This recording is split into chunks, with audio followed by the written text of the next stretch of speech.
విశాఖ నగరంలో పెరుగుతున్న వాయు కాలుష్యాన్ని అరికట్టేందుకు కాలుష్య నియంత్రణ మండలి అధ్యయన నివేదిక రాగానే చర్యలు చేపడతామని ఉప ముఖ్యమంత్రి పవన్ కళ్యాణ్ చెప్పారు. విశాఖలో వాయు కాలుష్యంపై మండలిలో సభ్యులు అడిగిన ప్రశ్నలకు ఆయన ఈ మేరకు సమాధానమిచ్చారు. విశాఖ తీరంలో వాయు కాలుష్య స్థాయి 7 రెట్లు పెరిగిందన్న పవన్ వాయు కాలుష్యం జరగకుండా పరిస్థితి మెరుగుకు చర్యలు చేపడుతున్నట్టు చెప్పారు. డిసెంబర్ మొదటి వారంలో క్షేత్రస్థాయిలో పర్యటించి కాలుష్యం కారణాలను అన్వేషిస్తామని వెల్లడించారు. ఆంధ్ర విశ్వవిద్యాలయం ద్వారా వాయు కాలుష్యానికి మూలాలను గుర్తించడానికి విశాఖపట్నం నగరంలో సోర్స్ అపార్ట్మెంట్ మరియు క్యారింగ్ కెపాసిటీ దిశగా ఆంధ్రప్రదేశ్ పొల్యూషన్ కంట్రోల్ బోర్డు ఒక అధ్యయనాన్ని ప్రారంభించింది.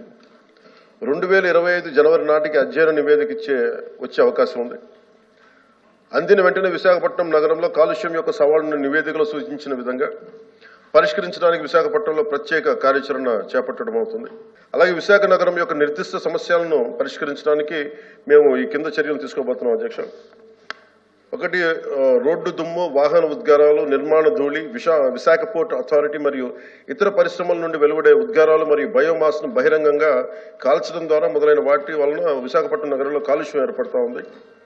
కాలుష్యానికి దోహదపడే ప్రధాన కారకాలు నిరోధించడానికి రాష్ట్ర స్థాయి మరియు జిల్లా స్థాయి కమిటీల ద్వారా నేషనల్ క్లీనర్ ప్రోగ్రాం కింద సిపిసిబి ఆమోదించిన కార్యాచరణ ప్రణాళికను అమలు చేయడానికి పరిశ్రమలు, పురపాలక మరియు పట్టణాభివృద్ధి, రవాణా, వ్యవసాయం మరియు పర్యావరణం, అడవులు, సైన్స్ అండ్ టెక్నాలజీ వంటి భాగస్వామ్య విభాగాలతోటి సమన్వయం చేసుకోవడం అవుతుంది. అలాగే భాగస్వాములు, స్వచ్ఛంద సంస్థలు, విద్యావేత్తలు, పర్యావరణ కార్యకర్తలు మరియు శాస్త్రవేత్తలతో సంప్రదింపులు జరిపి కమ్యూనిటీ సహాయంతో స్థానిక పరిష్కారాన్ని కనుగొంటాం.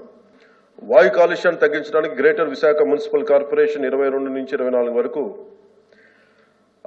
19.15 కోట్లు ఖర్చు చేసింది.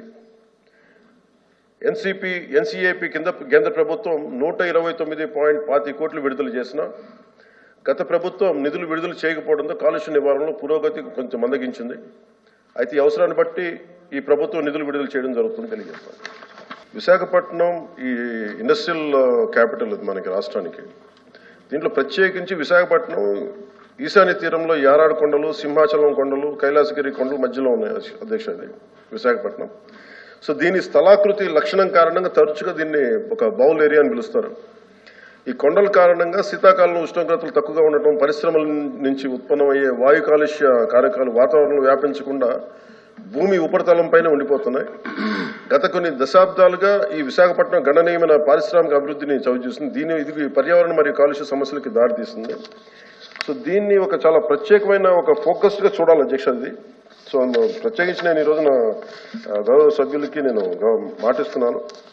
ఈ డిసెంబర్ మొదటి వారంలో ఒకసారి ప్రత్యేకించి వెళ్ళి అక్కడ క్షేత్రస్థాయి పర్యటనలు చేసి కాలుష్యం మీద ఒక సరైన అవగాహన చేసుకొని మొత్తం డిపార్ట్మెంట్ ఉన్నతాధికారులతో అందరితో వెళ్ళి అసలు ఏం చేయాలనేది ప్రత్యేకమైన దృష్టి సారించి దాని మీద ముందుకు తీసుకెళ్తాం.